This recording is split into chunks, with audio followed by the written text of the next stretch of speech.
Here are 10 makeup tips I wish I knew earlier. Blend foundation with your fingers to achieve a supernatural skin-like finish. To really set your base, spray your sponge with some finishing or setting spray. Your base is going to blend even more flawlessly and last a lot longer. I'm blending around the under eye area because we want to use less product to minimize creasing. If your brow wax comes in a jar, avoid double dipping. Instead, scoop some product out to work with.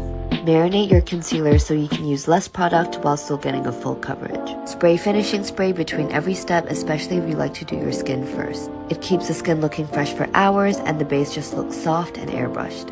If your eyeliner smudges easily, set it with some dark eyeshadow or put some powder in this area where eyeliner usually bleeds. For eyes with epicanthic folds, apply inner corner eyeliner on the lower lash line. To brighten and open up the eyes, place highlight in this divot here. I like to bring it up and down into the lower lash line. When setting your makeup, go one step further by drenching your sponge with setting spray, tapping gently to melt the makeup into your skin.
No. Exactly. No. Exactly. Glasses, I got you. Here are some makeup placement tips for glasses wearers. Your eye makeup should balance the look of your frames. Mine are from Jins. Glasses tend to direct attention to the upper eyebrow area, so to balance it out, I'm going to put some shadow under the eye to bring focus back to the eyes. These wide frames make my eyes look bigger, and I love how this shadow placement complements that. These metal frames bring light to the center of my face, aligning my brows, eyes, and lips in a V shape. To complement this alignment, I'm going to use a darker shadow to create a soft wing on the outer corner, place blush closer to my under eye area and nose, and put lipstick on the outer corner, softly blending inwards. With these dark rounder frames, I'm going to use blush and place them right where I would put my concealer, bringing it upwards into the temple and outer eye area. I'm also going to put some shimmer here to bring focus and brighten my eyes.